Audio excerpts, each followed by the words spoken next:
Welcome to Movie of the Year, the only podcast of the science and the scream to determine what the best movie is of any given year. This year is 2006, so paint on that red eyeliner and go into the city to see a marching band.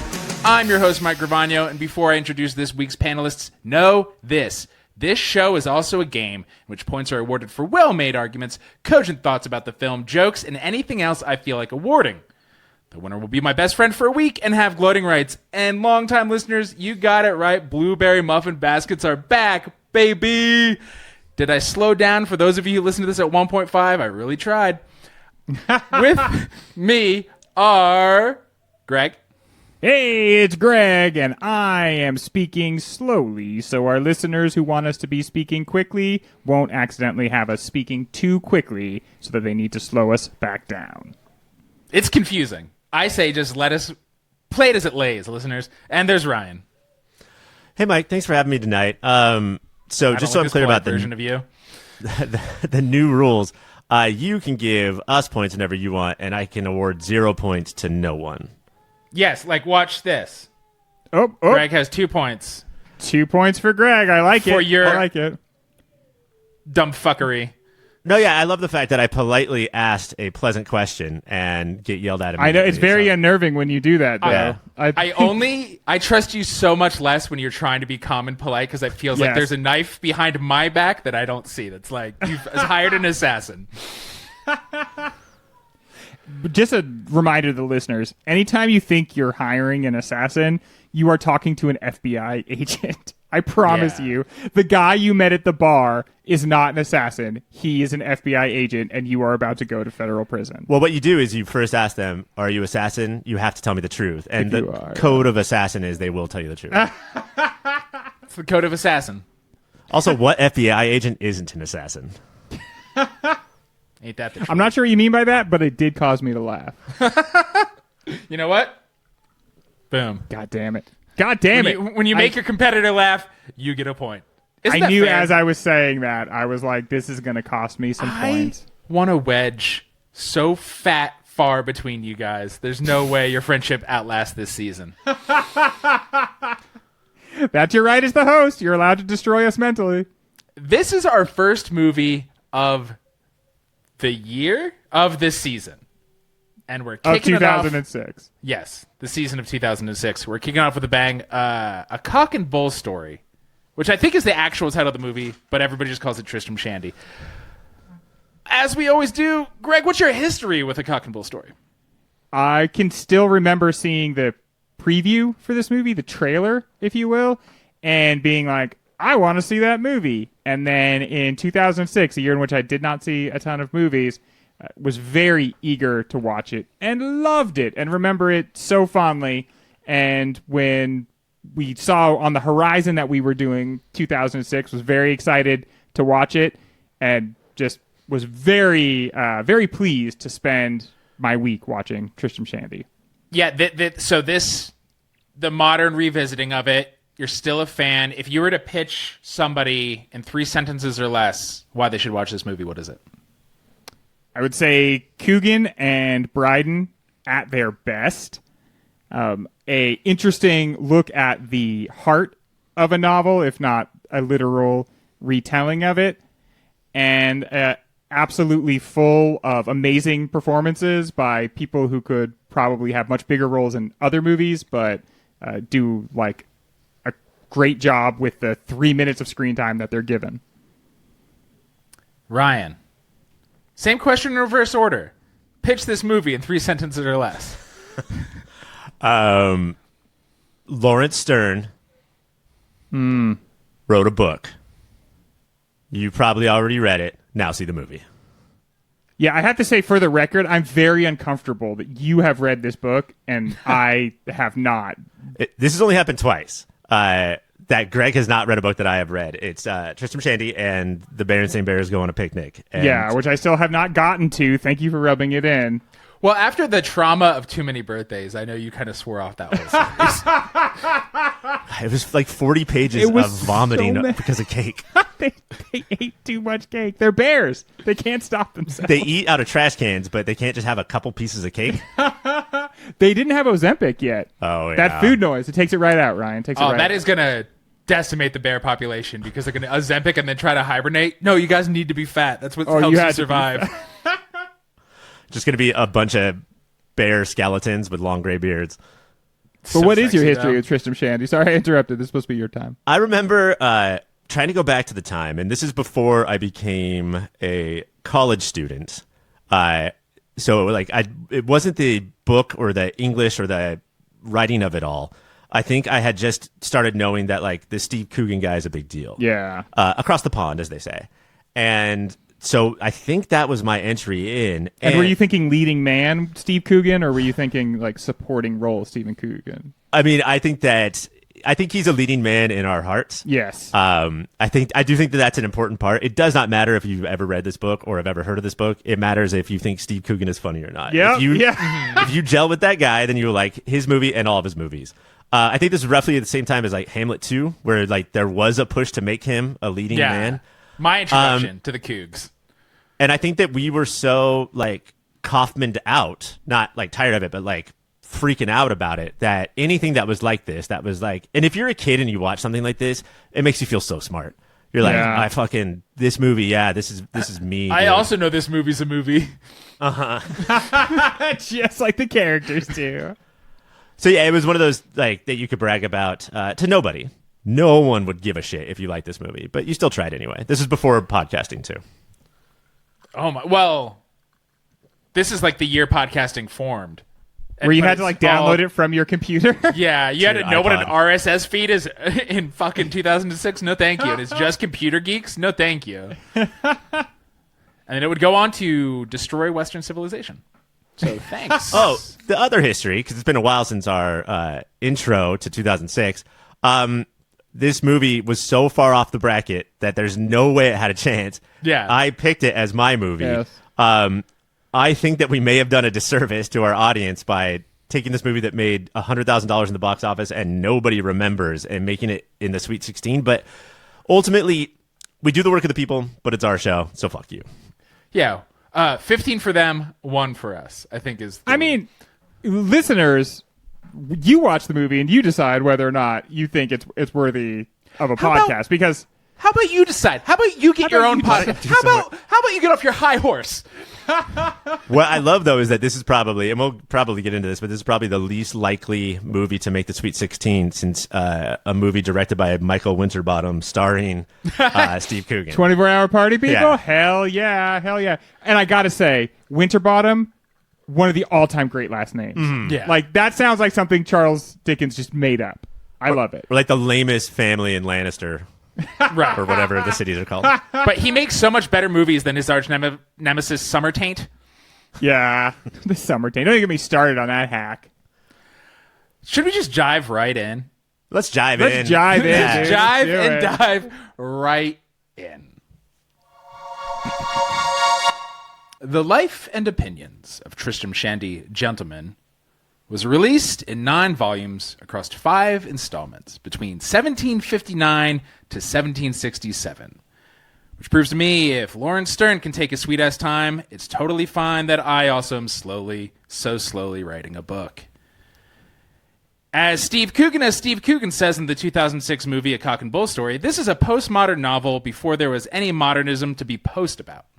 So how does one go about filming an unfilmable book that begins with its hero about to be born and becomes so sidetracked that ends just after he's born?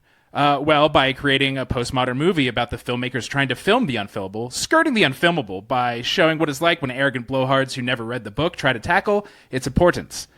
Steve Coogan, as aforementioned, plays Steve Coogan, a total dickhole with too high opinion of himself and too low of an opinion of his co-star / frenemy, Rob Brydon, played by Rob Brydon. Frequent writer, director, British duo Frank Cottrell Boyce and Michael Winterbottom joined forces yet again to skewer just how dumb the people making modern high art can be. Now that's modern in era, not modern in style. This is, I believe, postmodern or postmodern. The film's further complicated by other actors playing themselves, like Gillian Anderson, but some, like Kelly MacDonald, strictly play a character. But not a character Except in the movie right till they're near making. the end. Yeah, just a character in the movie we're watching. Again, yes, until the end. Do you get it? So, Taste Buds, I ask you this. we spend this metafiction watching a character named Steve Coogan, played by Steve Coogan, and based in some amount on Steve Coogan. This character has gone on to star in the Trip films and appears regularly on television. Has Steve Coogan become the center of Steve Coogan's career? And why choose the novel Tristram Shandy as the central text, Greg? Can I just say, and thank you for throwing right to me, Mike, I really appreciate it. The whole time I was like, I hope he throws to me.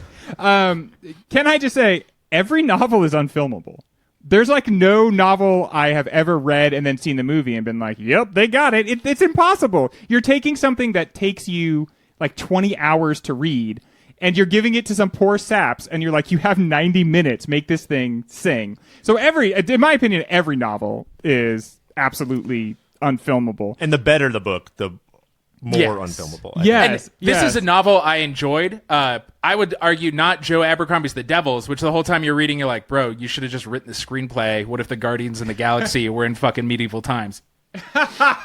Wait, you mean like the dinner show medieval times? No, that would have been awesome. No, Do you just know so right next to medieval times there is a pirate-themed dinner and show? And don't then fall for it. Egypt-themed dinner and I'm show? sure you're like, medieval times is fun, and we've been a lot. Maybe we should go to Pirate Dinner Adventure. I've heard that one's a musical.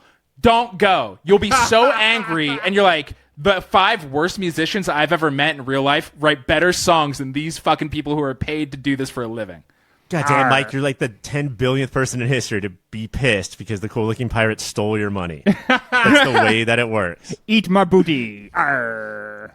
All right. But I I think that all the layers of commentary within the novel, which also like that meta fictional aspect to Tristram Shandy is actually like kind of run of the mill for early novels. Back when novels were novel, it was a complete experimentation in form. Most novels like were delivered to the printing press by someone dressed up like one of the characters. That's fun. There was like constantly this blurring of truth and fiction. There was constantly this reaching out to like remind the reader and yet sort of confuse the reader about what was real and what wasn't. Like, for instance, there would be names of characters that were not fully written out, as if like it would be like B and then blank, as if you couldn't even say who it was that you were talking about because it was obviously a real person that was like so high up. And so like we have a tendency, and I think it's like a modernism. It is a bias of modern times, which they really fucked up when they named modernism. By the time I was in grad school, we were postmodern, and now it's got to be at least 3, right? Like we just stopped naming eras. But we think it's this recent invention that you would mess with form, that you would blur the lines between fact and fiction. And that's because we just think that everything ironic is something that was made up like 2 years ago. Because everybody else was too stupid to... It's interesting, like movies did that. Like before anything was codified, you could do anything. Music, punk. Elvis Costello was punk. Sex Pistols were punk. Like, it's so interesting. I think it's formed and nothing but freedom. And very quickly people are like, should we make this formulaic and boring? And then after a while, you're like, that's how it always was. Well, yeah, I mean, like, it's a quick way to turn things on their head and, like, get accolades for that. Like, I don't have any original ideas, so I can take these already original ideas and just flip them over. But, like, I think that the difference between how today's pop culture feels and back then is that you were still getting the earnest attempts and the metafiction, and now it just feels like we only comment on what has happened before. Like, that's the only way you can do it. Otherwise, you look like a dork. Yeah. And that's where I think Steve Coogan comes in here, and I think why they fit so perfectly, Coogan and Tristram, or the like filming the novel and Coogan's personality, is because I think Coogan accurately knows that he's not enough. His story is not enough to fill the movie. So he's got to be doing something like driving around a city and eating food, or tackling this thing. Like, I think that he brings it all together in this package that almost can't be loved by everybody, but Coogan in his way is like a Will Ferrell in that if you think he's funny, you think everything he does is funny. Yeah, is that like he could never even hit as big as Will Ferrell because his shtick is always to point out we make dumb little plays for ourselves and act like it's anything important, and so there's no way that's going to hit a wide audience. Yeah, but I think the reason it works for Coogan as opposed to like Gervais is that Coogan is great at making himself the butt of almost every joke. Yeah. And Gervais is making everybody but him. I also love how within the movie there's so many appeals to realism, and they're constantly like, that's like something you always throw in someone's face. So they're like lowering Steve Coogan into this big model of a womb, and it has like this huge window, a womb with a view, thank you.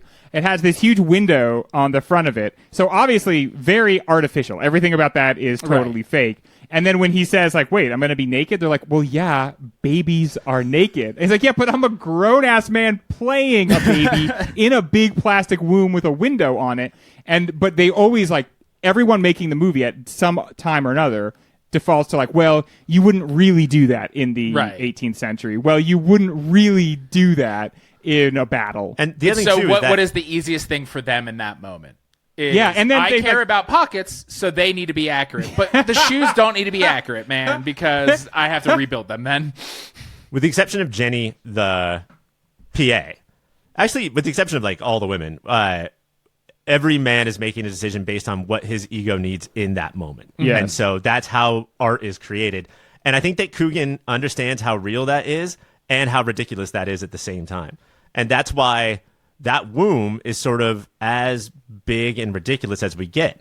Because Hamlet 2, for instance, where Coogan, it wasn't Coogan and Winterbottom, it almost felt like Coogan was hired on. That gets way bigger and closer to, like, Airplane than this movie ever does. It's funny, I listened to the commentary because I wondered if they took it one step further, and if I got the DVD from the library, shout out to libraries, I kind of wondered if they took, like, that metafiction thing to the DVD, and they did in some levels, but not quite to the level that I was wondering if they had done. But one thing that he points out repeatedly, Coogan especially, but Brydon also backs him up, they point out repeatedly, like, we'll be in other people's stuff.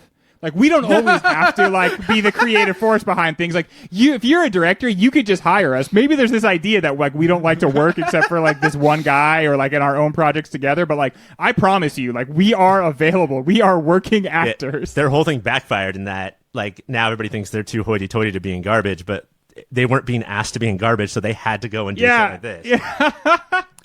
Yeah. Why do you think they adapted such a small part? If we're talking about just the adaptation of Tristram Shandy, is that a cop-out, or is it just fully within the project they're actually making? No, the book tries to cover his entire life and just gets through his birth. Yeah. And it's just all asides and tangents and, like, I guess sort of making fun of novels, reinventing the novel, trying to do all that stuff. And so that part is, it's not filming the book, but it's in the spirit of how the book works. That's the thing. It's the spirit. That's what, like, what you're adapting. You can't adapt the novel, this or any other novel. Like, one of my favorite books is Infinite Jest, and everybody also calls that unfilmable. But there is this, like, heart. There is this core to it, and what you are adapting is not just taking the pages and transcribing them into a new format. You are trying to find the essence of the work, and you're trying to raise the same questions, and you're trying to, like, cause the same sort of comparisons that you find in the novel, and now you find them in the movie. And this is PTA. What he does now is he's adapted, Upton Sinclair. Technically, like, if according to the WGA, he's adapted a book called Oil with an exclamation mark. And then what was the one with Joker? Just Joker? The guy who I can't remember the name of the actor or the movie. Oh, Inherent Vice? Inherent Vice. And then I fucking love Inherent Vice. One Battle After Another. They're all technically adapted, but he just took inspiration, took the spirit, and made, like, really his own thing. And I think that's so much better. That is, I think, an adaptation. It's a translation versus, like, transcription. You should be knowing the form you're making. It's why these are the movies you just said and the movie we're watching are good art versus Harry fucking Potter, and not just because it's written by a terrible person. It's because the people who try to adapt it were like, let's just put everything in there that was in there. But that's not an adaptation. Know your medium. Another one recent that I didn't think was a bad movie, but ultimately unsuccessful, was Baumbach's White Noise, where it was like, I think you were just too attached to the material, and it didn't make you go make a movie. It made you bring the book to the screen, and it just doesn't work the same way. You filmed several scenes and you were like very faithful. This idea, and Ryan, honestly, I have to give you credit, even if that means you're going to get fucking points.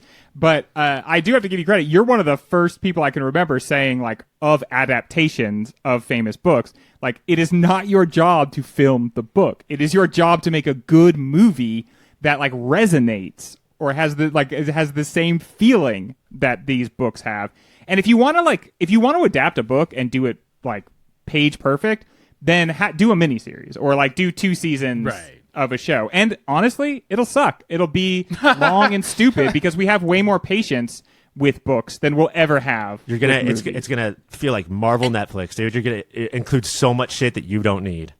And there's no way I've yet to see somebody really be able to capture the inner monologue of a character, because like if you're in their brain, you're in their brain, and that's what's beautiful about a book. And every attempt in a movie, it's just like, oh, this sucks. Yeah. Like because, the smart way is to let them do it on their face. Don't do a voiceover. Don't turn the inner monologue into dialogue, and just let the actor do what they're good at. Yeah, take 12 pages of inner monologue, and then on your screenwriting program, type "do a face," and then that's movies, baby. Jennifer Lawrence, do a face. Could you just do one face? And I think why I said her is Winter's Bone and for a while her career was just being protagonists. And I think she's much more successful in Winter's Bone than in the Hunger Games of doing face. Michael Winter's Bone. No matter what you do, you will always have people come up to you and say, why didn't you include this part, right? And this movie engages with that. Like, he's not... For a long time, they're not doing... Well, they end up not doing at all the Widow Wadham part.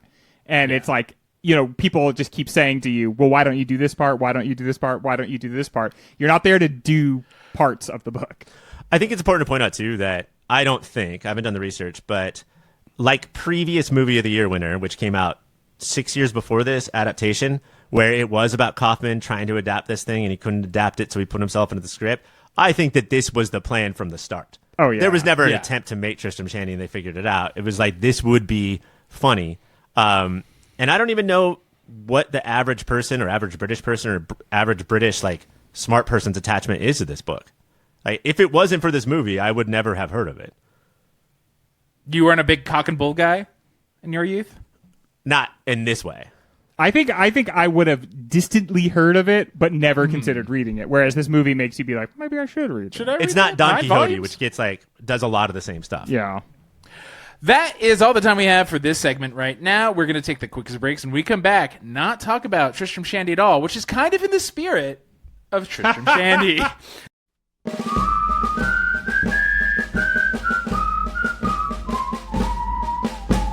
Mount Rushmore! That's right. That dulcet tones means it's the first Rushmore of 2006. And we're starting off with my favorite medium, television, in an era where it was still good. That era is gone. It is dead. But in 06, stuff still was fun. So, let's try to get some things right on this mountain, Ryan. Oh, man. Can't say that I was watching a ton of TV back then. This was in my... driving cars for pink slips and all that cool stuff era. So, although I did typically race 4 cars that had TVs in them, like that's the best way to drive. You only race people who had been on Exhibit's show? Yes. I want my rides to be pimped. If you think about this time, there was one face that we always see. Typically, this mountain is built for scripted people. But Ryan Seacrest was TV. This is the 4th season of American Idol. This is the year he takes over Dick Clark's New Year's Eve. This is the year where he gets the Top 40 radio station or the Top 40 radio show. He is fucking everywhere and has sort of continued that pace. He's a slut. Sorry, I didn't mean to interrupt you there. Oh, no problem. I was done. I just he was unavoidable. And honestly, based on the way he looks and acts, you would think that more people hated him, but we just didn't. He was like herpes in that he had herpes. Well, tradition states he's on that maybe pile. Greg, what do you got? All right. I also was not watching a lot of TV at this time. which I wouldn't have guessed, except looking at all like the research or when I was reflecting on this time while sitting on Google Hill, I was very surprised because a bunch of the shows that came out right in 2006, I never saw and would never consider seeing. But there is one that does not fit that bill, and it is 30 Rock. 30 Rock came out in 2006, and honestly, I don't want to overstate this, but changed my life. I mean, that is like probably the single most important TV show to me. Big rewatch in my household. Tina Fey, Alec Baldwin. It's the reason why every time I go to say Tracy Morgan's name, I would say I have to slow down. Yeah, you got to think about it. Because I'm like, do not call him Tracy Jordan. But then I'm like, wait, don't call him which one? And then I can't remember. Do you know what else came out in 2006? Well, I mean, is he going to be your next one? No, just that 30 Rock absolutely kicked the shit out of, which is why I think it should be on the Rushmore even more. Okay, what? Studio 60, man. Just why would you say decimated. that, though? He's like, he's a major Studio 60 guy. That's going to be for the part when we're pandering to him. Just absolutely decimated. There's 2 bonus shows that could get you a bunch of points if you tried to get them on here. Once they're mentioned, not in submission, you cannot vote for that later. But I was an idiot, and the night before I left for basic training, show some leg behind the curtain, I watched 2 shows. I watched a pilot of 30 Rock and a pilot of... And this is apocryphal. I don't know if they came out the same night. I don't know if this happened. But I watched both pilots and went, well, when I come out of basic training, Studio 60 is going to be fucking awesome, and 30 Rock, sorry, Tina, I don't know if this one's going to keep going. Now, that may not be a true story, Mike, but it had sort of, I think it had like a deeper truth, right? So even if it's not real, it actually captures something. I think that's very appropriate for tonight. Oh my God. So we can't say Studio 60 now? Nah. That's a rule I Squatted just all made over up. that, man. But you should know, Greg, and I think I already gave you points for it, but boom, more. 30 Rock is on that mountain. Ryan, who do you submit? It's hard to imagine what a big deal this was, what a big deal TV was, because it's just not. But there was a little phrase that we would all quote to each other on the playgrounds that was, save the Claire Bennett, save the world. This is the year that Heroes came out, and I know that it's lost to time. But if I had to pick one face for the mountain, it would be Hayden Panettiere's, not just because of all of her recent troubles that she has told us all about, but also that catchphrase, that way of getting us to tune in was such a big deal. This is definitely one of those shows that if you were not like paying attention in 2006, that now you'd be like, Heroes? What are you even talking about? It was everywhere. Save the Cheerleader, Save the World was probably the single most important expression of 2006. We were all saying it. Some got it tattooed on her buttocks. Which the older you get, the creepier that feels. Oh, yeah. But at the time... It just made perfect sense in the time. I think easier than shows that are like in the middle of their run in 06. Heroes is so fucking 06, and it's right on that mountain. And about that buttocks tattoo, you have to remember is that every man wore the Borat swimsuit to the gym, to the beach, sometimes to work if it's a casual Friday or if you're just trying to get fired. I skipped the middleman and just had the swimsuit tattooed onto my body. That's smart. Yeah. Yeah. Greg? Okay. I am going to go into the pander file, but I think that even though this was not a big show for me, I think it was an extremely big show for the world and potentially Mike as well. Friday Night Lights.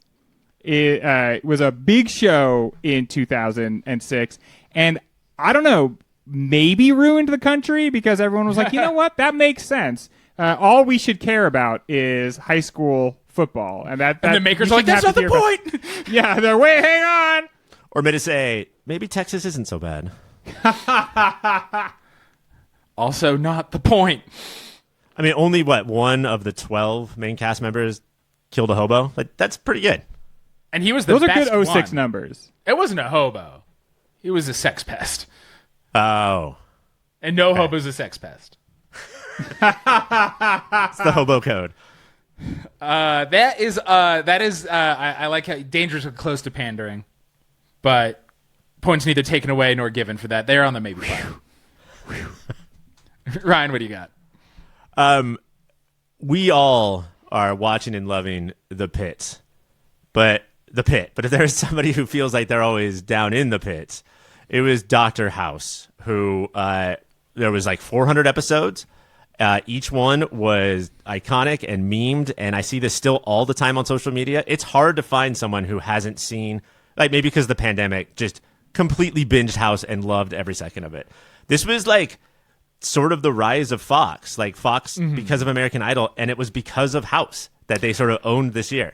And so I'm sure it happened before House, but definitely Your Lies to Me. So many shows were like, this guy's really good at what he does, but he's an asshole. What are we gonna do?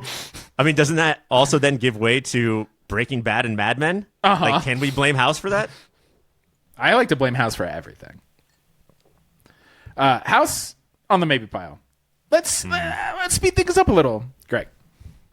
I'm going to go with Ugly Betty, a show that I have not seen 1 second of, but I love that it gave us America Ferrera, who was in a show that most people have not seen, but I liked a lot, called Superstore. I've seen every single episode of Superstore, and we'll fight to the death for anyone that doesn't like it. And then also she played the mom in the Barbie movie. Remember the Barbie movie? We were obsessed, and I feel like no one even remembers it.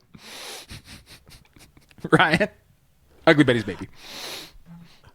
I am going to go with something I don't know a lot about, so maybe Greg can help me. I think for the face, I'll just go Trisha Helfer. Is that the right pick? For Battlestar Galactica? Yeah. For a genre show to become this water coolery back then, I know it's not that hard now, but back then, and it to not be on a major network, right? Was it? It was on the Sci-Fi Network, dog. Home of Dark Matter. Right. But yeah, and I think it was because it was so...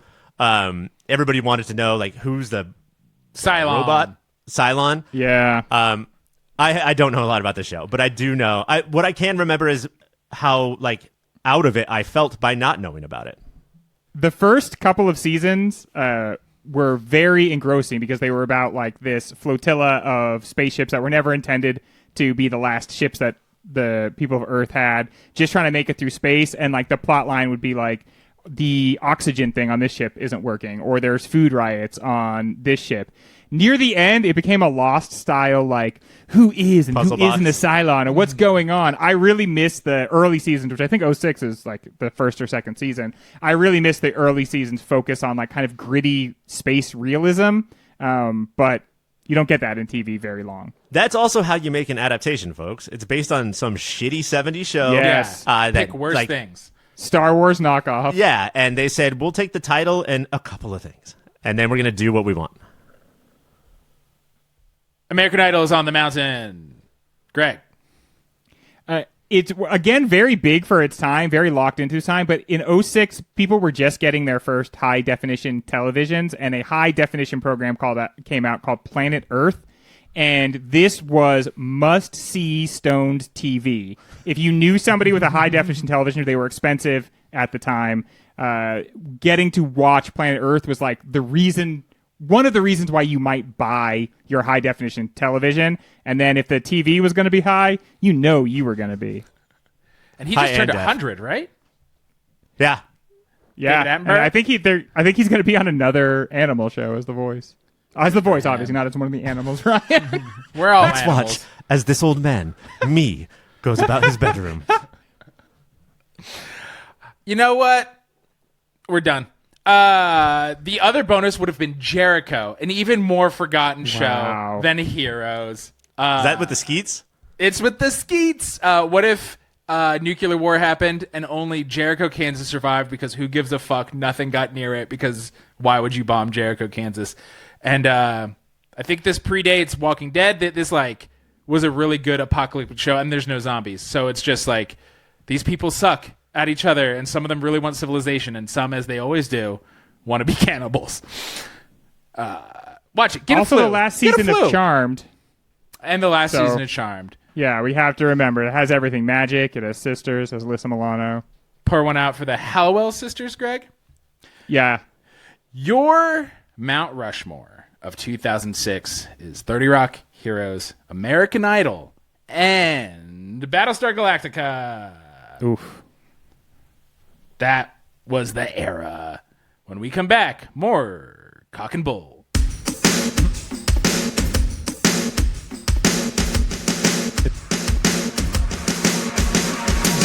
Taste Buds, Uncle Toby, played by Rob Brydon, is said to have no knowledge of women. But does any man in this movie get women? We watch all of the women in the film. You're Jenny, you're Susanna, Elizabeth, Shandy, Widow Wadman, as mostly defined by their relationships to the men. Is the film commenting on how women navigate the male ego, or are male egos once again forgetting about women, Ryan? It's a good question, Mike. And I want to give this movie, and kind of all movies that we do on the show, I just give them like a little bit more credit to start. Mm-hmm. I think that there's a part in this movie where Steve Coogan says, like, it's okay if it's just funny, if it's like exquisitely funny. Like, there's a level where if it's funny enough, you can do whatever you want. And sometimes it does feel like disregard the women. The women in this movie are super likable. I mean, Kelly MacDonald's in it, so that's always points for your movie. Naomi Harris, before she was more famous than she is, she plays the PA, the other Jenny. And then Gillian Anderson might be the most like to point at, because her phone call scene, dude, is hilarious. Yeah. And yet it's just sort of like, this is what women are like. And, hi, Mark. And they point out like she's in the movie so little, and then when she, as Gillian Anderson, watches the movie, she's like, I filmed for 2 weeks. And who knows if real Gillian Anderson did or not. I love that scene where they decide to add Gillian Anderson, because at that point, you are on set. You are making the movie. And the idea that you could call up one of the big stars of the day. I could be on the plane tomorrow. And she's like, yeah, I could be on the plane tomorrow. And she's like kind of desynced from the rest of it. It's so funny. And they do this like kind of audacious like split screen of 5 screens in which one of them, the guy that plays Professor Quirrell from the first Harry Potter movie, is just eating a steak.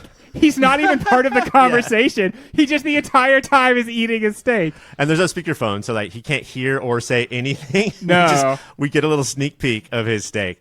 I think that's too, like, the meta part is, I think, the weakest part, where we find out that the whole movie was planned to be the way that we watched. Like, sort of an extra layer that was unnecessary. But I think when you go back and watch the movie again, it shows that, like, at that point where they call Gillian Anderson, it's like, this is all we're just in another universe, you know, like none of this is real. And if you thought that we were trying to like drop actual film set knowledge on you, even like sneak it in, it's just totally gone at this point. Yeah. I mean, the entire, like, I have heard people say that like the movie falls apart at the end. I mean, I think it ends abruptly, but I don't know if it falls apart, but like, Kelly MacDonald, who has been playing a character the entire movie, after they all watch the movie, she's like, oh, I never realized how short I am. And it's like, she's suddenly Kelly MacDonald, but I think that works. I think that's like interesting about it, that there is like, because part of what Tristram Shandy is forcing us to realize is that we are attempting we like create reality when we attempt to enclose it. But reality refuses to be enclosed in that way. It also folds in, like, the way a lot of the women have attachments to Steve Coogan. Yeah. And which I think is like a real world thing. That guy seems like a bit of a hound. Oh, yeah. It was like, this was a year after those tabloid things were actual headlines about him and a stripper. And but I think that he, as a character, I'll just say that for now, has this thing where he needs to be loved, but either can't love or has no time for love, or like he doesn't find it as important loving somebody as he does just getting people to love him. Right. And he's very frustrated when people don't. And so the way that Kelly MacDonald and Naomi Harris are portrayed is an extension of that, of like, when you're fawning over me, it's important for you to be in the movie. And when that stops, you're gone. Yeah. And so that is sort of a way that's why I think I would lean closer to the first option, Mike. Of it is all on purpose, and yet they're getting away with all the stuff that we complain about anyway. And it's mirrored in what might be considered like the primary text of the movie, where the movie is actually adapting parts of Tristram Shandy. Just think about, like, it is all about a woman birthing, and the men are like really put out by how loud she's being. And there's also this like race to send to Susanna to go get the midwife, and then sending Obadiah out to go get the doctor, Dr. Slop, who just by his name you can tell, and just by his appearance it backs up. This should not be the person that gives birth to the baby, or that facilitates the birth. You should rush the midwife in there before Dr. Slop gets there, so he has no involvement. That's what you should be doing. In the man's world, the idea is this guy has scientific knowledge, and that is superior to like the experiential knowledge of a woman. Right. That, and they spend the whole time, they hear her screaming, and it's interrupting Pangs. Their man cave hangout. Like, what they really want to do is like show each other maps and drawings, and like that's sort of annoying. When we get to the birth, it will be our science and our ideas and our ways, but like, fuck, can we just chill like homies for a minute? I feel like and that's what they make the set feel like too. Is like he's always saying, Jenny, Naomi Harris, I need 5 minutes with this man, or Jenny, Kelly MacDonald, I'll come in, I'll kiss you, and then I need to leave again, because it's just men hanging out. Both these intelligent. Why I agree that I think it's the first one that is all on purpose is they're not, the women aren't boring, they're not flat, and I don't think it's just because they got great actors, which they did. They are written to, Jenny the PA is the smartest person in the movie, and also has really read it, but also is so smart she's kind of annoying, just like a real smart person is, and that's awesome. And then Jenny Kelly MacDonald only wants to fuck him, even though she drove forever with their baby, but everything else is so smart enough, it doesn't feel like a man's fantasy. It feels like a play on the man's fantasy. Yeah, as far as the PA goes, she is the smart one, and they'll be like annoyed because she's challenging. Even if she's not challenging them, she is generally challenging, like interesting. And they'll roll their eyes, and then they will go and take what she said and pitch it in the meeting when the girls are gone. Right. No, and I think when I see stories like this that are so clearly about sexes, it reminds me of the old Aristophanes play, Lysistrata. Like, women and men, for the most part, they live in separate worlds. And like, there's almost as much of like a competition or warfare going on between those worlds as there is like, we meet up, it seems like, just to create the next generation. But like, they are so separate that the men cannot even fathom the world of women. They don't know what's going on in that world, and they are kind of like super incurious about it. Like, they wouldn't even realize they don't know about it. They don't think there's anything to know about it. Yeah, I mean, they automatically know that it's dumber. So why, like, they just assume like it can't be as cool as this, showing each other maps or building models nonstop. It's all this like empirical knowledge. We have used science to create these forceps. Even though the forceps crush a melon, skin some hands, look absolutely awful, they know that that's better than the like centuries of wisdom that midwives have, because it's not like scientific. It's not a map. It's not like a scale model of something. Or the forceps will finally get us over the top of midwives. Like, now we'll finally be better because we take that power. Yeah. We have, again, it's like, I think it's very fitting that it's birth, right? Because that's the one thing that there seems to be this like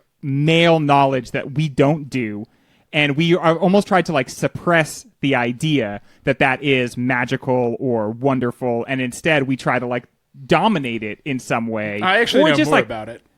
yeah, or just totally discount it. I mean, Dr. Slop is like, that's not necessary. You don't have to make those noises. I don't know, dude. Her bones are like moving apart. I think she does have to make these noises. It's the best character name. It feels like a Muppet. It's my favorite character name in anything ever. He kind of looks like a Muppet. Yeah. He rules. Do you think, again, very on purpose, that there's talks of impotency of Coogan, of Uncle Toby, there's dicks getting exploded off screen, there's dicks getting fully circumcised by a window. Is all of that putting on the paper, on the page, on the screen, literalizing Winterbottom and Coogan's attempts at tackling masculinity? And then what is like Uncle Toby like obsessed with? Cannons and a pipe. He's like got all these stand-ins for that he wants to show you so bad. Yeah, he really he wants to Louis C.K. the hell out of you. But yeah, like, I think that like it shows what not us, them, those dudes are worried about and protecting. Like, what would happen if something happen down there. Yeah. You know? And if you keep your penis, maybe you procreate and then not give a shit about that baby. So you always have that option too. The way you give a shit about the baby is like, I love movie version Steve Coogan, the character Steve Coogan, has like just had a baby, and he evinces no like true interest in the baby, except he likes telling people like, oh, well, you know, my son is so important to me. And it's just like, all he wants is the credit for being a father. Well, that's Coogan. Yes, but there is the scene where it feels like the most him. He does not know he's being observed via baby monitor. What's the first thing he says when he comes out of that room and he returns to his friends? What's the first thing he says to them? I have no idea. I was just changing a diaper. Like, they don't say So to he's him, like, doing oh. it. He's doing it just so he could later say he did. He literally changes one diaper over the course of the entire movie, and he instantly goes to cash in credit for it. Now, he didn't need to, because no mother leaves her child and then just goes into another room. Time to drink. But so, like, obviously, they would have overheard that. But before anybody has time to say anything, he wants to cash in. I was just changing a nappy. Does everybody know that that's what I was doing? And they're like, yeah, we do. We heard it. Like, I'm going to delete all the times I texted you guys that I changed a diaper. Now I see the folly there. But he changes one diaper. The other more heartbreaking thing about all of this is he really does have like goo goo daddy eyes when he's handed the baby actor in the movie. Right. That is going to be Tristram's kid. And he advocates within the movie, he advocates for a moment where Walter, Tristram's dad, has like a moment with young baby Tristram to show that he's like human. But again, that is to show like, that is a show of caring. That is a show of being nurturing. And that's sociopathy, isn't it? And I think it's so people like the character he's playing. Yes. Right. Is what it is. Like, see, he's so worried about how people perceive the Cougs that he's like, well, I have to play a guy. Even he has flaws. He has this moment. That is all the time we have. I'm cutting it off this time. I'll let you go long on other ones. Not anymore. When we come back, more not Tristram Shandy. Now it's time for a new segment that is a little close to an old segment. We said be friend with this whack job Descripto, and he put in his resignation / got fired. It depends on who you talk to. So now we're going into a game called Never Met a Critic I Didn't Like. The producers have compiled one of the number one ratings of a movie and one of the worst ratings of the movie, and then you guys have to ring in and guess what that movie is. And points will be awarded, of course. So you're going to read 2 reviews. Yes. And they're short. They're short clips of reviews, because come on. Mm-hmm. Mm-hmm. 2 entire academic essays. Yes. Any other questions, comments, concerns? Because this is fair. This is the first time we're doing this. Are they all from 2006? The movies? Maybe. Yes, of course. That would be so fucked up. In this movie, somebody asks to send help from director of Evil Dead. Yeah, it's from 2006, right? This film may be something of a bummer, but it's the kind of glorious bummer that lifts you to the rafters, transporting you with the greatness of its filmmaking. 100 points? I don't know what the numbers mean in Metacritic. The other side of the coin. Bloated adaptation of P.D. James' thoughtful, compact novel. 50 points. Ryan. Is it P.D. James? P-E-T-E-Y, right? Little P.D. James? Little P.D. James. He's a small bird. I'm going to say... I assume it stands for Peter Dinklage. Peter Dinklage James. I rang in because I have heard of that author and yet can't name a book. So I'm going to say Running Scared with Paul Walker. You think somebody said it's a bit of a bummer, but it's glorious. Greg, go. Marie Antoinette. That's a good guess. No, it is Children of Men. Oh, yeah, that's who wrote Children of Men. I'm going to remember that now. Now I remember. Yeah. I didn't know it was a book before tonight. Next one. The filmmaker's inclusive, utterly distinctive sensibility makes this film all that it can be. His embrace of the comic dramatic friction between innovation and tradition infiltrates every aspect of the movie, the look, the characters, the story. On the other hand, if this is indicative of the kind of movie we can expect from this post-Disney merger, well, there's always Miyazaki. Oh. Greg. Cars. It is Cars. I always forget that there was a pre-Disney Pixar. Oh, yeah. But, I mean, in business ways only. Right. Yeah, I mean, like, they were completely, like, underwritten by Disney. I always forget how hard it is to listen to Mike talk and then try to think of the name of any movie that has ever come out. Yeah, Because and then you're, something like, about thinking... My Hypnotic Voice, or... No, it's just, I'm so good at Jeopardy when I'm at home, not on the show. I'm trying to just picture that 2006 letterbox page. Yes. Not the one that says continue without supporting us, the one that actually you're trying to get to, which shows you the movies. I will let you know that the producers let me know that they really just stayed on that top page. This is one of the most immediate personal costume dramas ever made, and so it's not unseemly to consider how the writer-director and her heroine overlap. But only 70 points? On the other hand, reports of boos at the film's debut at Cannes are more understandable now. Not because the film is an inaccurate or indifferent look at history. It is. But because it's self-indulgent shit. Booing and beheading are too good for it. Ryan.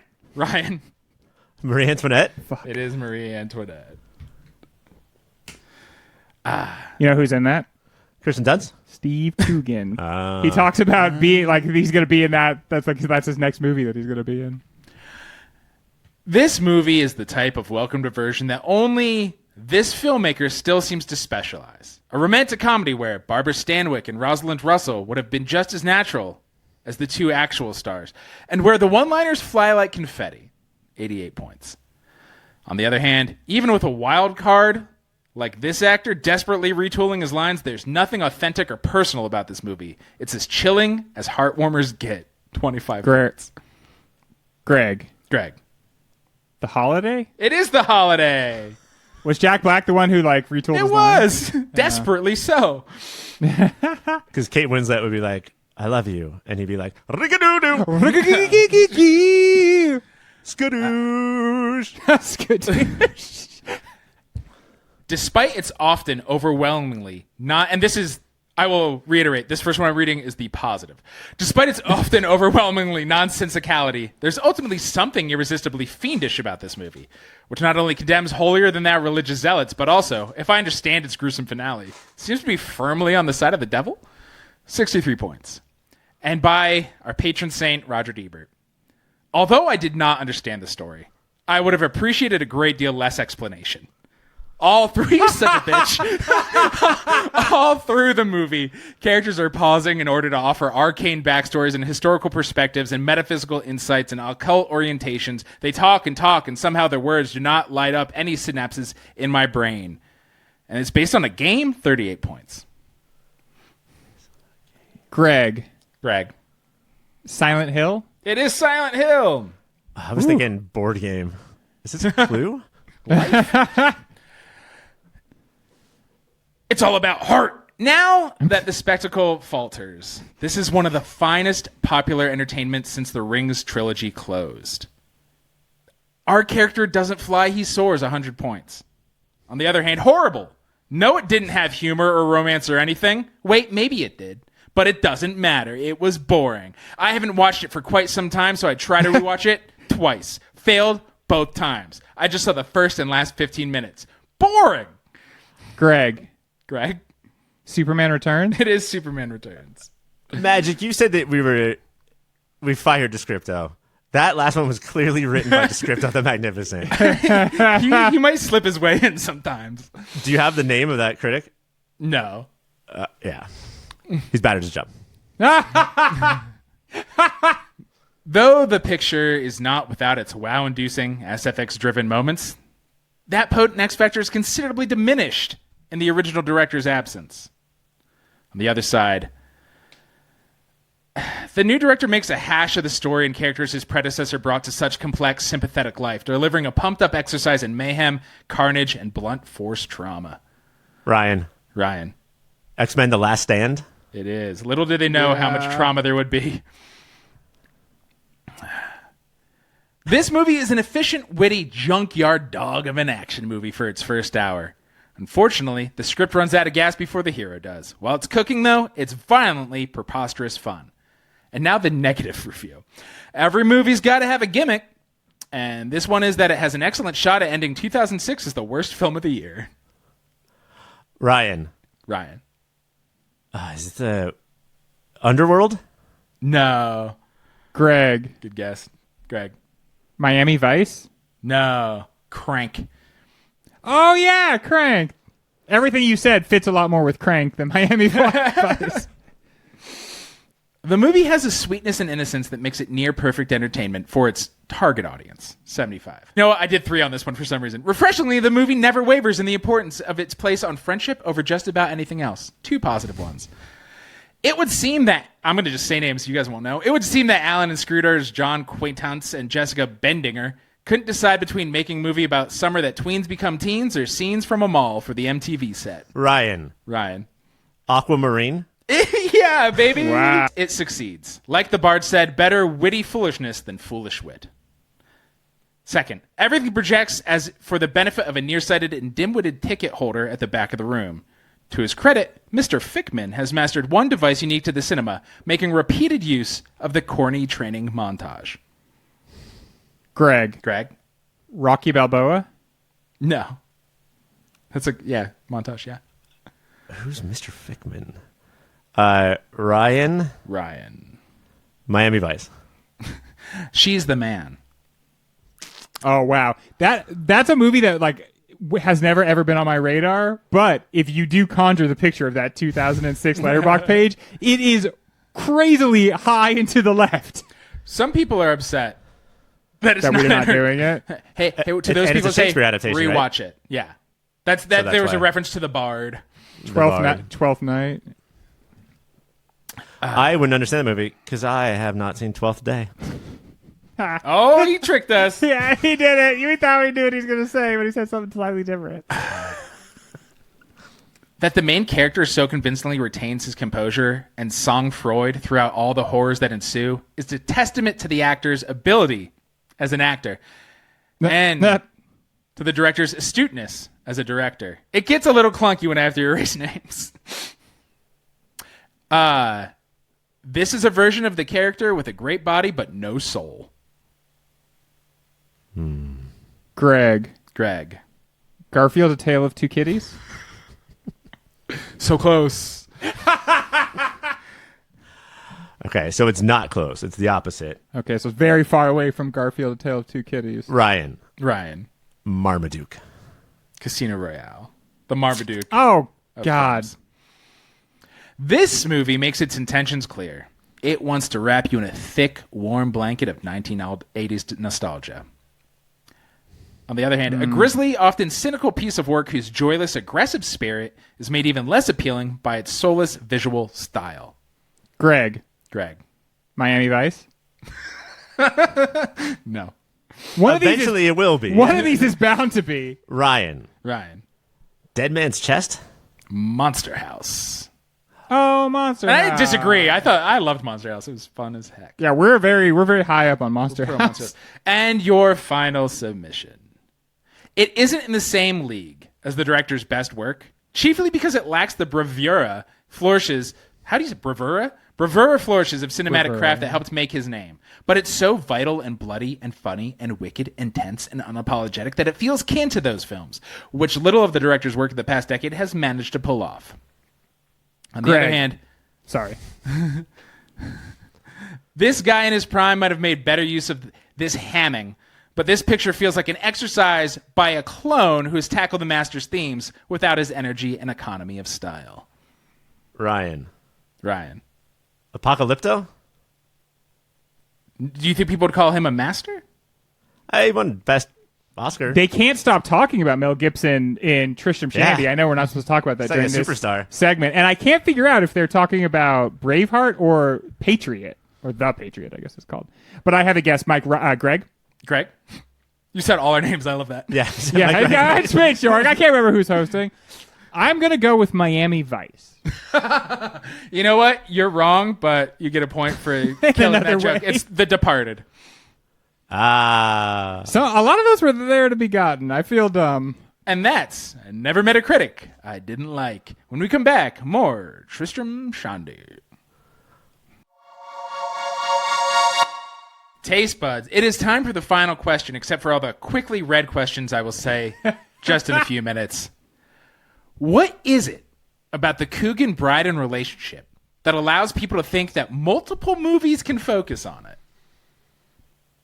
it? Greg? Sorry. I realized I didn't say, thank you for waiting. They are, as Itchy and Scratchy have been called, a dramaturgical dyad. They both occupy a ton of space, but they don't occupy the same space as each other. And they are both so prideful on one hand and then so vulnerable on the other. And so they do such a good job of constantly playing off each other in a way that reads as this is what these two guys are really like. And I have no access to what those two guys are really like. I have no idea. Honestly, I don't want to know. Yeah, I would be disappointed to see the two of them like functioning as just two creatives who are working together. But the fact that they are constantly bragging to each other, tearing each other down, expressing their love for each other, one-upping each other with like their intellects, they're both hugely intelligent. It is ridiculous how smart these two guys are. It's mostly the I am accent. sure they have both read Tristram Shandy, for instance, even if their characters haven't. Congratulations on whatever you just said. I was not listening. 'Cause that was your 69th That point is of a the fucking sex number. And look, you got Order 66 from Star Wars. I think that when people try to create foils, and let's say that they are created, right? Even if they're based somewhat on, they're created. They try to do extreme opposites, and it's like 90% the same, and the 10% that's different is the important part. I also think with Coogan, and I'm not saying that Coogan is the star, like, and he would hate to hear me say that. Brydon, who Brydon is just as important, but Brydon is a little bit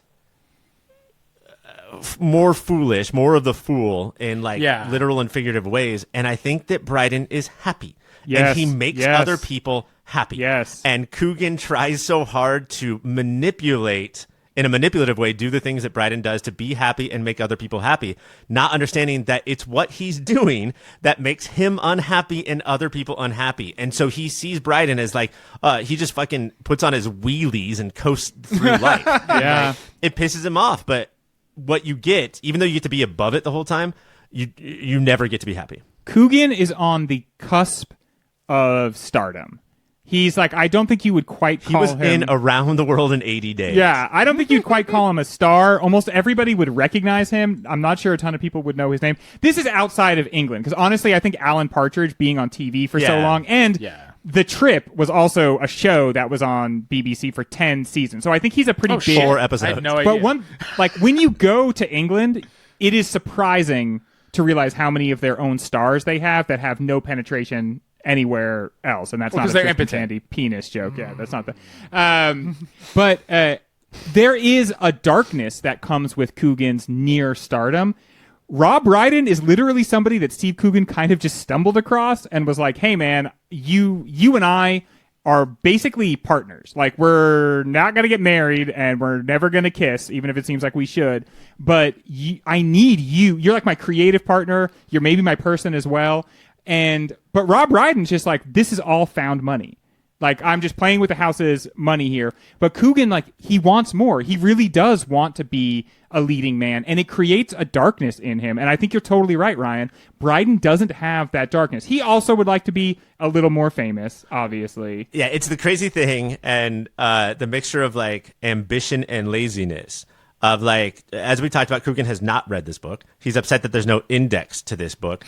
He wants to. What novel has an index? That's so weird. That would be an innovative thing for a book to do, but like, it's not something you should expect. I just want to read the quotes from this character. And like, we've known so many people like this that are like, I want what I'm owed, what I believe I'm owed, and I will do none of the work or spend any of the time to get it. And that is a recipe for disaster internally. Like, you will be miserable. You'll make other people laugh and also be miserable, but you will be completely miserable. Yeah, and he has Steve Coogan, the character. Again, we have no access to the man, although I do feel like there is probably a reality there, but he needs adulation from everybody. And the kind of people that constantly need adulation, they never get enough because there's literally not enough to get. It is a hole that cannot be filled. And Rob Brydon, I think, honestly, just wants the affection of Steve Coogan. Like, he just wants to feel like Steve Coogan thinks he's cool. He just wants Steve Coogan to see his faults and still like him despite that. But it's not that endless pit of need of other people. Dwight Michael Scott. Right. Yes. Just so we can Americanize this in a show that started in America, The Office. The Thank Office, you, America. Proud to be an American. Workplace. Rob Brydon, I think, got a lot better between this and The Trip because I don't think his impressions are that good in this movie. His Steve Coogan is Steve Coogan, so bad. I can do a better Steve Coogan. I won't do it. Have you ever? But have you ever heard Alan Partridge? Because that's Steve Coogan's thing. Is like, you're not doing me, you're doing Alan Partridge, and that is what he's doing. And it's an okay Partridge. His Al Pacino is like the Al Pacino you'd see at a party. Steve Coogan's Al Pacino is actually very, very subtle and good. When they're together, which we'll never get enough of. Like, I've seen all the Trip movies multiple times. We'll never get enough of them together. They also tackle this thing of these friends/artists who absolutely are comfortable with giving each other notes. And the second one word is said, the passive aggressiveness that is pickleballed back and forth is just amazing to watch. I have to say, I think Steve Coogan is an exceedingly generous scene partner, though.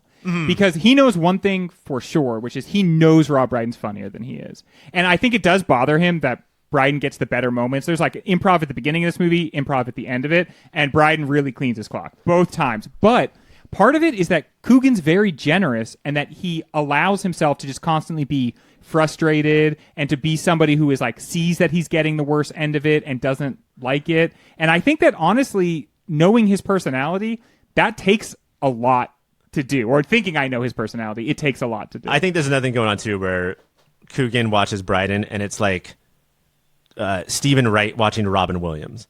I'd be like, I could do that. He's getting way more laughs and I could do that, but like I'm just deeper than that and I'm not gonna like be that broad. And it wouldn't be as funny to have two Rob Brydons going at each other. What's kind of funny is that Coogan is constantly upset with him, bored of him. Brydon gets a laugh early in, like the movie begins with, and I heard this on the commentary, it was a rainy day. They could not film outside like they were supposed to. They knew they were doing this meta thing, and so they thought, let's do it at the top of the movie, and we'll just have these guys in makeup, and we'll have them improv a scene.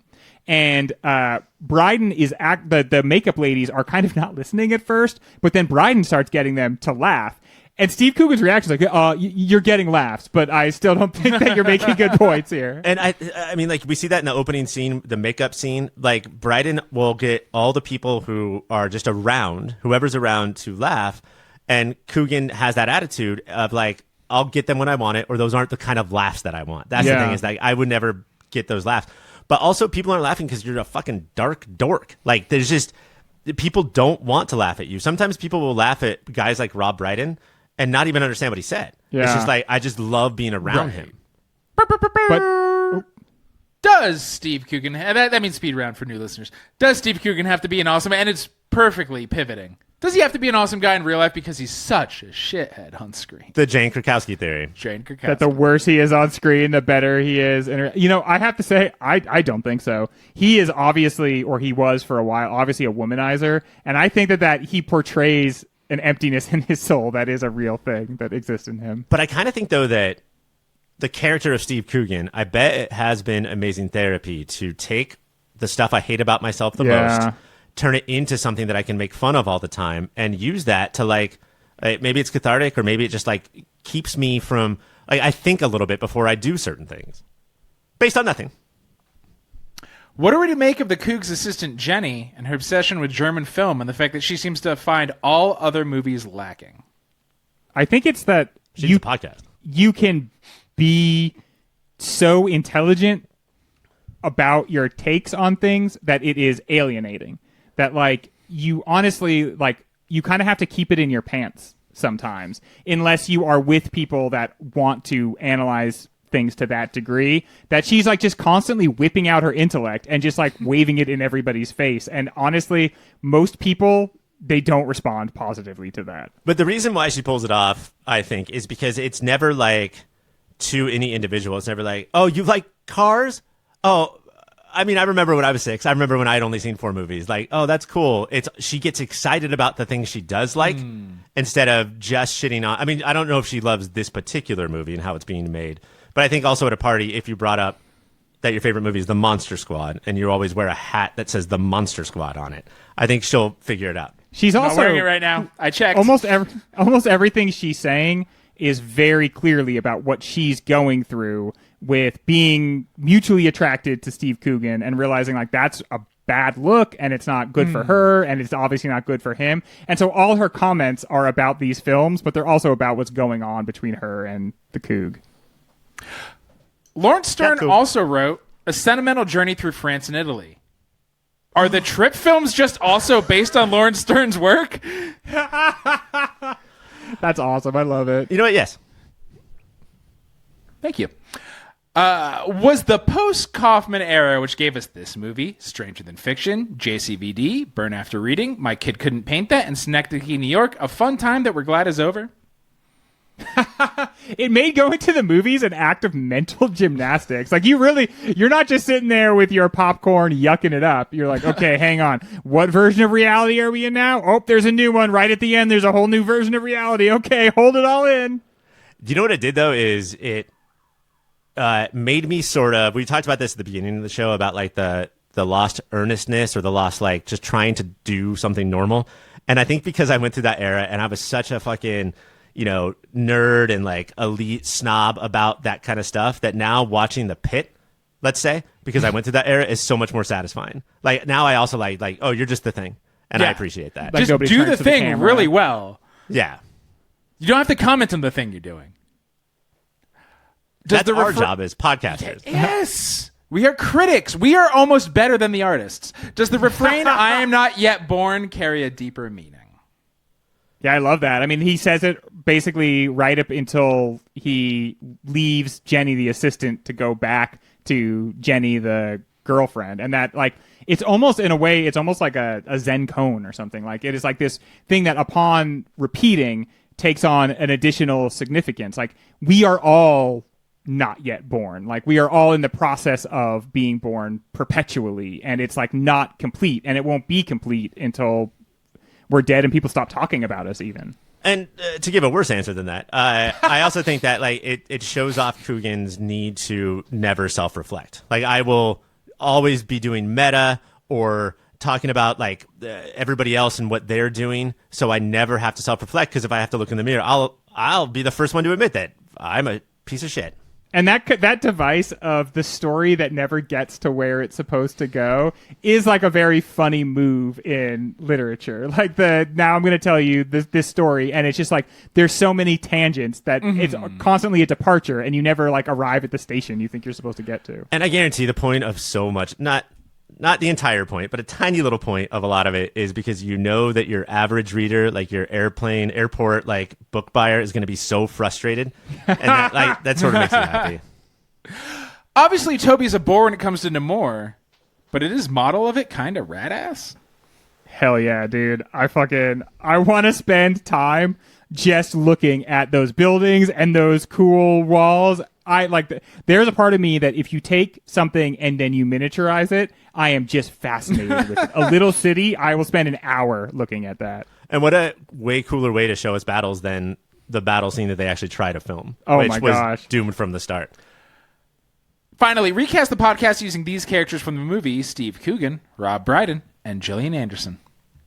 Okay, Ryan is Steve Coogan. I don't mean any offense. I mean, offense taken. I am Rob Brydon, and you are Gillian Anderson, Mike, because you're lovely.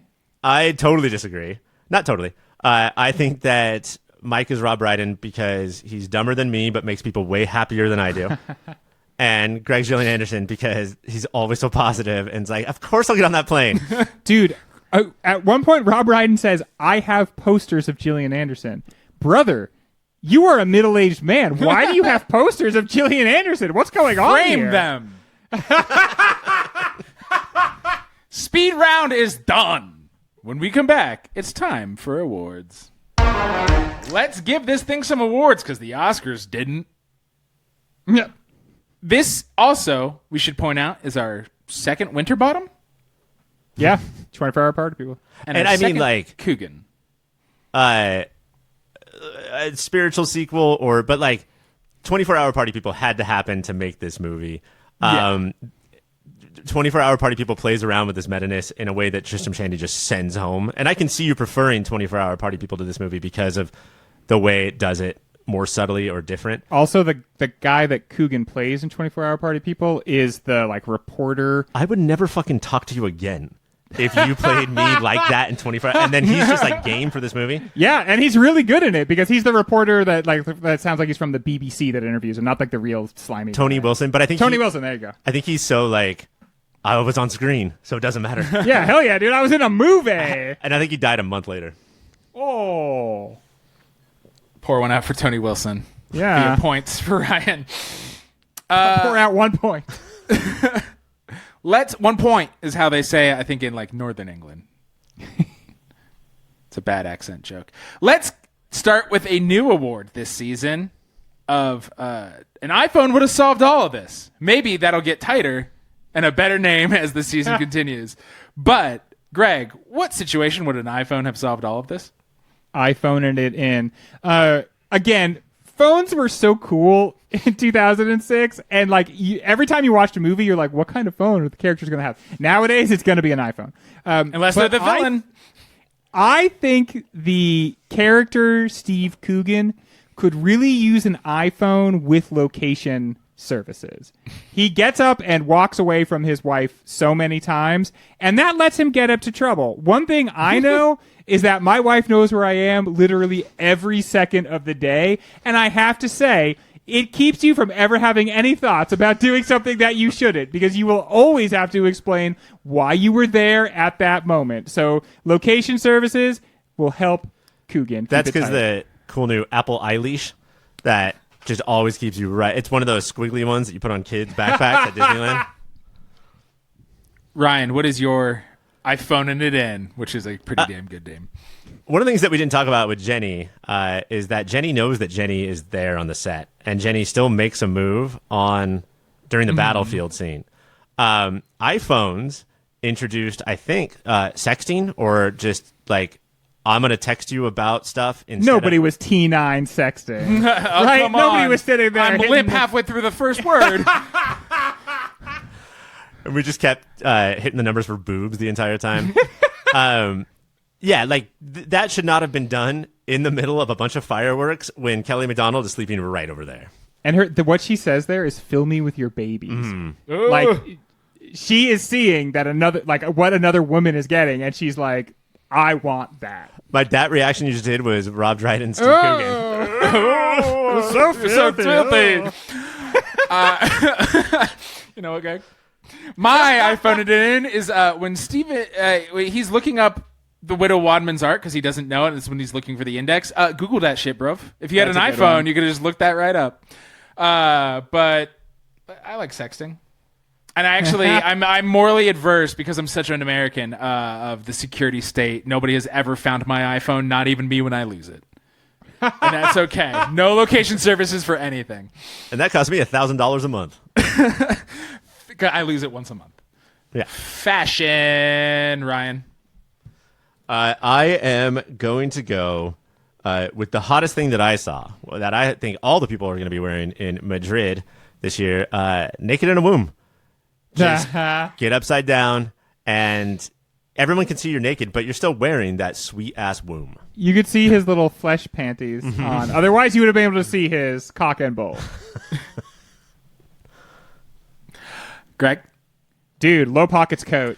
I mean, I think It's he low illustrates... pockets coat, baby! I think he illustrates why that's not a great idea. Something can be technically correct without being filmically correct. But honestly, dude, low pockets coat, I love it, man. I think my pockets are way too close to where I need them to be. Coachy, it's slouchy. You could put your universal remote in one, your beer in the other as you're coming back from your garage fridge.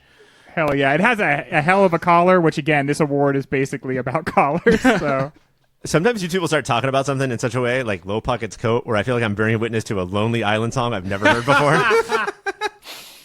We wouldn't do that to you, Ryan. If we knew of a Lonely Island song that you didn't know of, we would tell you. Yeah, It's I try to Mike. all the time. It's Greg and producer Dave. You sons of bitches. It's the best friend club. We're 3 best friends. Just the 3 of us. What is the cringiest moment of this movie, not of us trying to make Lonely Island songs up on the spot? Greg. First of all, hurtful. Second of all, I'm going to go with something I mentioned. I'm going to go with something I mentioned earlier. If you have a baby, and I'm just guessing, Ryan, you will have to fill into this. I assume there's 2 of you that about like half the time you're going to be in charge of baby, and my assumption is that babies shit constantly. So you're going to have to change diapers. And the fact that he wants credit for changing his baby's diaper in the same way that Probably the first and last time. Yeah, exactly. And it's like as soon as he pops out, he's just like, "Oh, sorry everybody, changing a nappy." And they're like, "Yeah, we know." Yeah, that's your job. When this kid pisses and shits, you have to get that piss and shit away from the kid. Like, you don't get a medal for that. You're not dad of the year. I honestly think this is the reason that dudes become artists, is because I can't change a diaper. I'm an artist. Yeah, dude. I got too much work to do, Kelly McDonald. Ryan, what's your cringe? Cringiest moment. Pretty modern, postmodern movie. Like, not a lot to cringe at. I don't even know. Like, in 2006, are we gonna be okay with this award? Like, is this gonna be hard? No, it's anti-gay, anti-trans. It's anti like people with mental issues, but it is very like good on inclusion by terms of race. I feel like This movie or the year? 06. I feel like 06, like there's no racial stuff. They make sure that like there's representation in the movie, and then everybody makes one gay joke. And the joke is like, what if somebody were gay? For this the whole movie, I'll joke. go with the sort of adapting the book, which is, if you know one thing about Tristram Shandy, it's the black page, and they talk about it a lot. But then when they talk about should we implement that in the movie, then we get a black screen, and it was sort of like the most thoughtless adaptation part of, I guess we're supposed to like, oh my god, that's crazy, they just did a black screen. That is literally 1-to-1 adaptation. Right. That's not what we're looking Right. for in this movie. I'll give that one to Ryan because I think we're supposed to cringe at Coogan's bad father. Mine was, I also supposed to, and so I would not give myself points. I know that baby's fake, but the fucking forceps on this baby's head tugging. Yeah. Or I know that tiny wiener of the boy. This is like probably the movie that shows us the most like minor wiener, but his little silly putty getting smashed. That was hard to watch. It's rough. It's a rough movie for dicks. I will say that I'm not like trying to take anything away from Coogan. Like, he's a bad dad, but that baby did produce more shit than I would say my kid did in like 3 That's or a lot of 4. shit. Yeah. And also, like, we don't have to go into this in too much depth, but a lot of great men are circumcised. I see 3 of them right now. Let's stop giving awards and start giving recommendations before we continue giving awards. Ryan, if you like this, what else are you going to like? All right. So in certain bubbles, this will not be like a sleeper pick, but for our audience, which is just every bubble, I think, like we're global at this point. I don't know how many people have seen or heard of. Here we go. Nirvana, the band, the show, the movie. But it is very Coogan Winterbottom-esque in that these two guys are writing a movie or a show or a band about these two guys and being extreme versions of these two guys. But we also know, we're also sort of in on it that they are being these characters. And the way that this movie, I watched a couple episodes of the show when the movie came out. I wasn't like an OG. And the movie sort of weaves in and out of all of this stuff in a way that, like, I don't think it is done without Tristram Shandy coming first. Nice. Greg-tastic. There is such an obvious recommendation that I am kind of afraid we're all just going to sidestep it, but maybe it'll be Mike's because he's real first thought. Battlestar Galactica. Oh, Mike is first thought. See, his first thought was to punish somebody who said something intentionally hurtful about him. That is Bold so for the basic. double down. You get a point for that.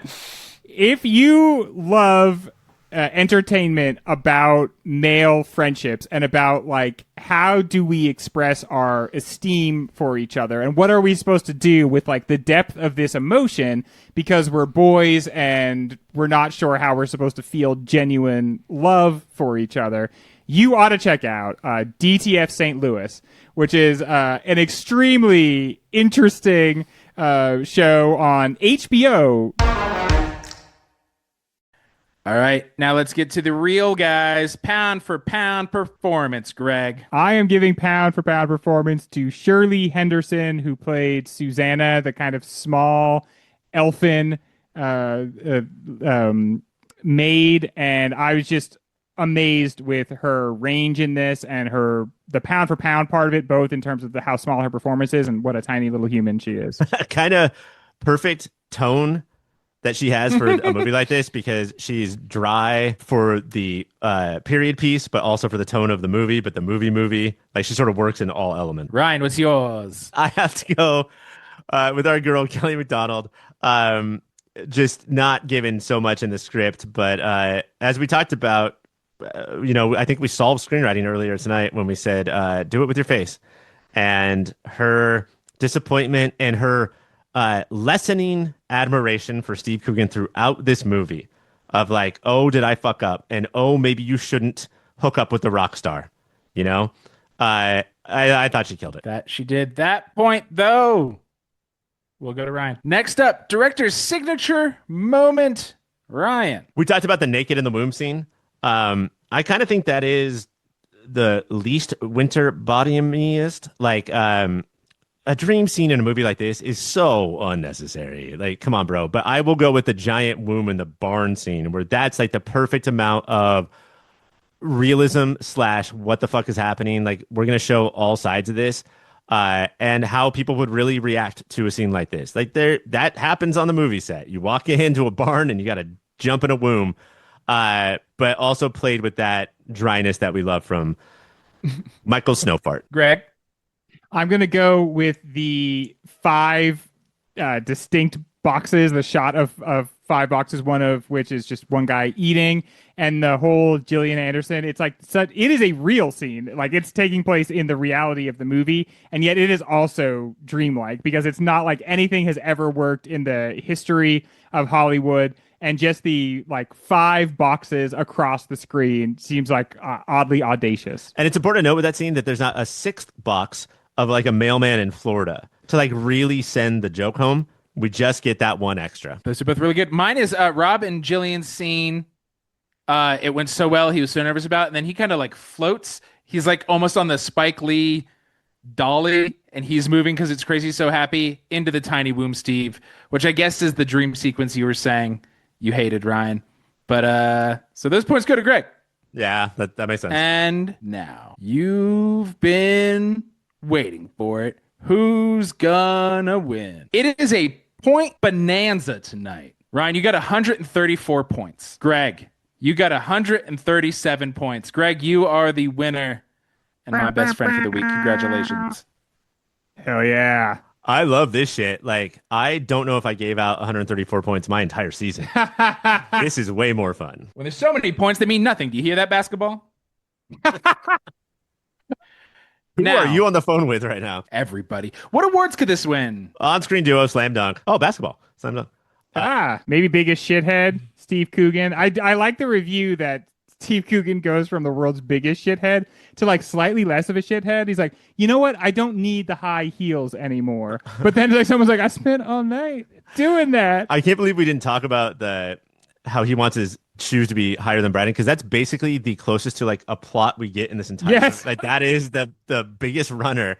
But yeah, I wonder if this is the year where somebody could win best actor or comedic performance and shithead in the same year. Hell yeah. Hell yeah. I cannot wait in just shy 85 weeks to find out who will win those. Coming up the rest of this season, we have Slither, we have Brick, we have Children of Men, Devil Wears Prada, and so many more. Until then, keep watching those movies. Goofy, tell them how they did. The perfect